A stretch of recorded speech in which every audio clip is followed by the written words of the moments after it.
Okay, so I'm a little bit confused. Why is the Jeep Gladiator not in contention or not even the #1 best-selling mid-size truck?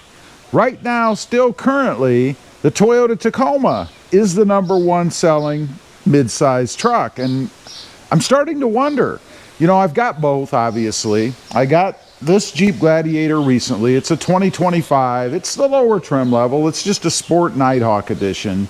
But there are some attributes about this truck that make me start to wonder if it can challenge the Toyota Tacoma now that we have a redesigned Toyota Tacoma with a 4-cylinder turbo, a completely different body style, well, updated anyway, and different tech and suspension and all that stuff. I've got the Jeep Gladiator here, and I've spent quite a bit of time in the seat. You get a brand new vehicle and you want to drive around in it for a while, right?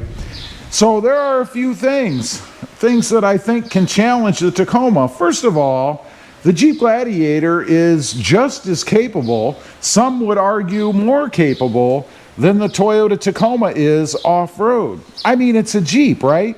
That's kind of its lineage, its heritage is off-roading.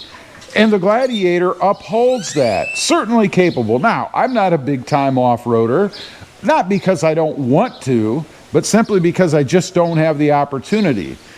I would love to spend more time, some time off-road. Nonetheless, very capable. What about the ride quality of it?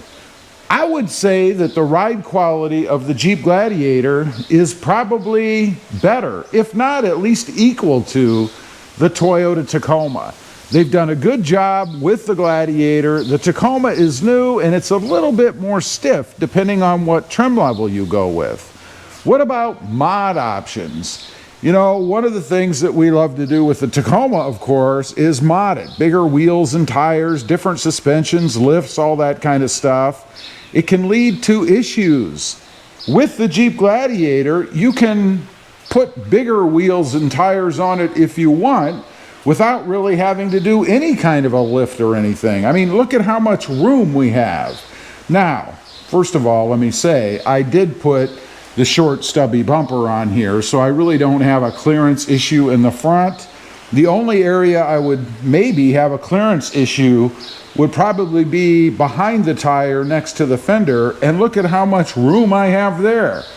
And I'm running a big 20-inch wheel on this thing anyway. These are 275/55 R20s that come this way from the factory, I guess. This wasn't an aftermarket option. So you don't even have to do anything if you want to put a different setup on. We are going to be doing that with this truck. I'm going to be putting some different wheels and tires. I'm actually going to go with a smaller wheel. I think it's a mistake for Jeep to put a 20-inch on here. It's crazy. This isn't like a Lexus or a sports car or something. Why in the world are we running 20-inch wheels? I don't know. But that gives me the flexibility to have more meat on the tread wall and make the ride even smoother than it is right now.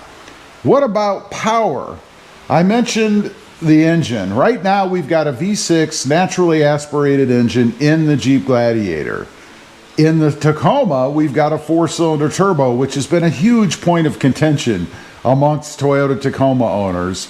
Many have said, whether they've done it or not, I don't know, that they would not buy that setup with the 4-cylinder turbo and they'd switch to something else. A lot of people say they're going to go to the Nissan Frontier. The Nissan Frontier, that would be my last choice, I guess, if there was nothing else out there.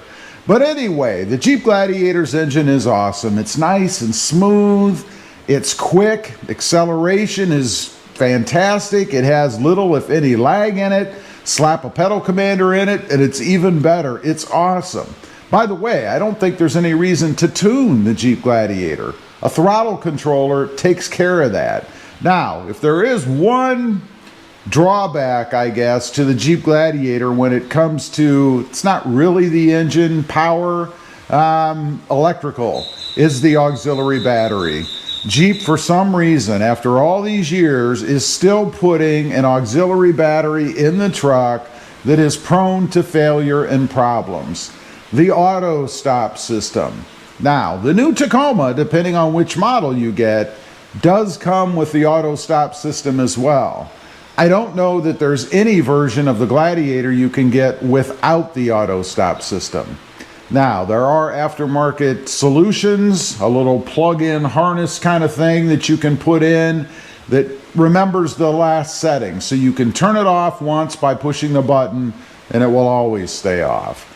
That's something I think that I'm going to do. But if you do that and you're not running anything in essence through the auxiliary battery, I wonder if that can cause it to fail sooner. I don't really know myself. What about the comfort on the inside, interior room? There is really no comparison in my opinion. Maybe it's because the Jeep Gladiator is just a box with windows, so it feels like it's a lot bigger inside, but it does feel a lot bigger inside. As far as the rear seating area goes, it's night and day difference. The Toyota Tacoma is tight in the back. And if I'm not mistaken, in the redesign of the Tacoma, they even took away a little bit of that back seat area. We don't have that problem in the Gladiator. You can comfortably fit a couple of adults in there and go on a longer distance trip if you need to. You're not cramped and crowded. I've never had anybody complain that I've had in the back seat of the Gladiator that it was too small. So why? Why is the Jeep Gladiator not number one, or at least in contention for number one? I think it's all about perception. You know, for years and years, Jeep has not been known as the most reliable or the best quality option out there. And I think that still persists today. I haven't found that to be true really in any area except for that auxiliary battery system, that setup. Otherwise, I've never had any problems with the truck. As far as build quality goes, night and day difference. The paint on the Jeep Gladiator just seems so much better. It looks thicker just looking at it. One of the big complaints about the Tacoma, and I do believe it's true, is that Toyota uses a thinner paint. They also have some run issues on the hood where it kind of looks like it ran down and globbed up. Chip issues. We've got chipping issues in the back. A big complaint about that Tacoma is that the paint is soft, that it chips easily. Is that true? I don't know. I don't have those problems, and I've never had those problems on a Jeep Gladiator. I have yet to find anything on this truck when it comes to paint that is subpar. It all looks really, really good.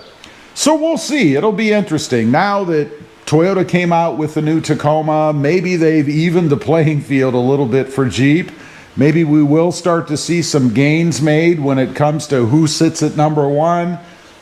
I think it's going to take years if that happens, if it ever does. And of course, Jeep would need to improve its quality maybe a little bit more, or at least its perception of it. And Toyota would need to either falter more, some would say, or just stay the way that they are with the quality on the current Tacoma, because a lot of people aren't happy about it. Leave a comment. Let me know what you think. Why isn't the Jeep Gladiator the number one midsize pickup? I'd be curious to know what you think. Thanks for watching. Stay safe out there. Bye.